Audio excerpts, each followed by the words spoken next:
it's working. We're still floating. So guys, this is actually our second dinghy. We used to have one when we were in Victoria, British Columbia. But then we never use it. I think we used it like twice or 3 times and then we sold it. It was nicer. This one is like you're gonna be scared to use it. Tie me somewhere where I am safe.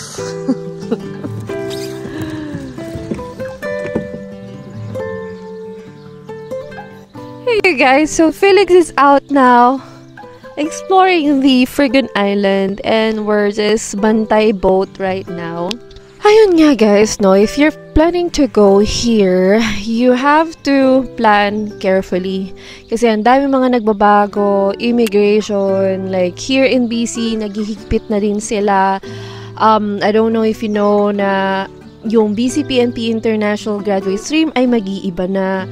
And of course, I still encourage people to go to BC, but again, you have to be really competitive. Pag sinabi kong competitive, again, parang alam mo, yung labanan dito, level of education, ano ba yung inaaral mo, and English proficiency din. If you feel like medyo dihado ka sa part na yon, then I would rather recommend other provinces.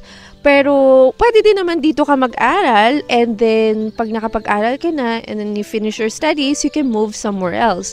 Pero, I suggest that you get 3 years post-work permit. Kasi pagka lumipat ka sa ibang probinsya, like Manitoba or sa Atlantic, mangangailangan ka rin mag-complete ng at least 6 to 1 year work experience.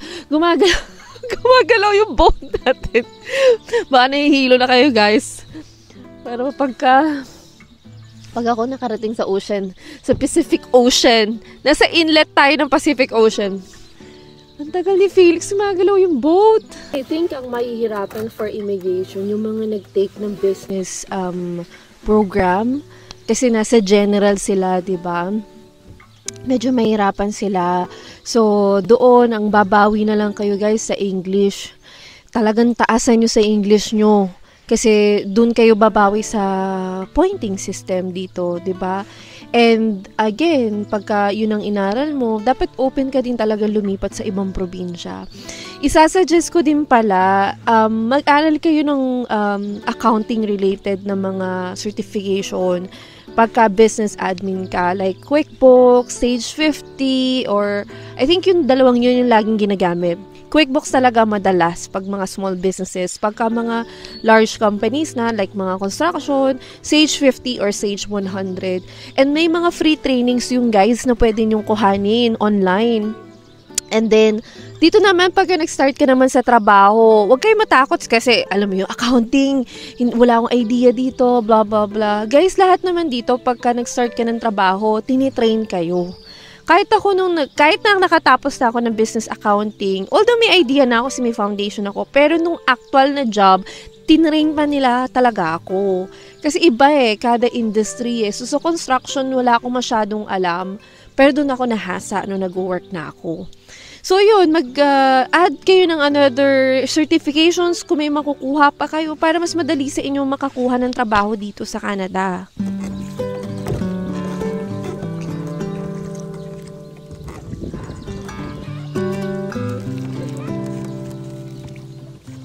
Pero alam nyo guys, isa sa magdi-discourage sa inyo na pumunta dito is yung mga kapwa Pilipino nyo rin. Kung mapapansin nyo, sa TikTok, sa YouTube, may magko-comment dyan na stay in the Philippines or don't go to Canada, mahirap humanap ng trabaho dito or mga ganyan-ganyan.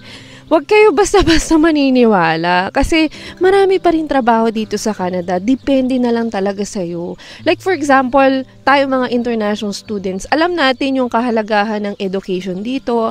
Kaya natin pagsabayin yung pag-aaral at pagtatrabaho, 'di ba? Sinakripisyo mo yun ng international student ka.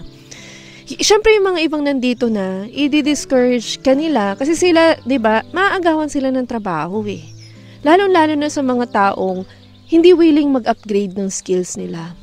'Diba? May kompetisyon dito, meron. Pero hindi mo sasabihin walang trabaho dahil may trabaho pa rin. Ang labanan dito ay skill set, attitude, 'diba? Gaano ka ba kasipag, saka gaano ka kapursigido na matuto, 'diba? May mga trabaho dito na kailangan mong bumalik sa pag-aaral. Kung ikaw yung tipong hindi ka babalik sa pag-aaral, mauunahan ka ng iba na umangat sa buhay, 'diba? Kaya ako, nagugulat ako dun sa mga iba na dinidiscourage nila na itry ng ibang Pilipino dito. Sinasabi nila mahirap ang buhay dito. Kahit saan naman tayo pumunta, mahirap, 'di ba? Pero again, kayo ang mag-decide para sa buhay ninyo, guys. Hindi ang ibang tao. Andun yung concern na sabihin yung totoo sa'yo. Pero ako, mas gusto ko na ikaw makakita, ikaw ang sumubok. Kasi kung para sa'yo si Canada, ipagkakaloob niya sa'yo. Pero paano ipagkakaloob sa'yo kung ikaw mismo sinukuan mo na?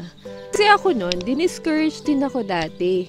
Nung nalaman nilang papunta ako ng Canada, tapos magre-resign na ako. Siyempre, medyo okay naman yung trabaho ko sa Dubai. Nung nalaman nila, bakit ka pupunta ng Canada? Maayos yung trabaho mo dito, ganyan. Doon sa Canada, malamig, ganyan. Alam mo yun. Pero at the end of the day, ako nagdesisyon sa sarili ko, para sa pamilya ko, 'di ba?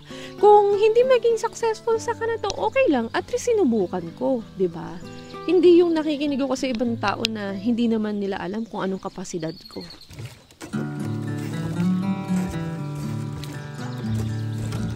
You can do it in Canada. And then you can buy the rose for $20 if you want to have a rose and a wine. Are you complaining? I'm like a princess right now.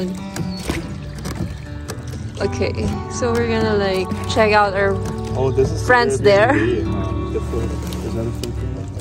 Which one? The girl there? Oh That's yeah, I Airbnb, remember. Yeah. No, that's not a Filipina. No. She's from Indonesia.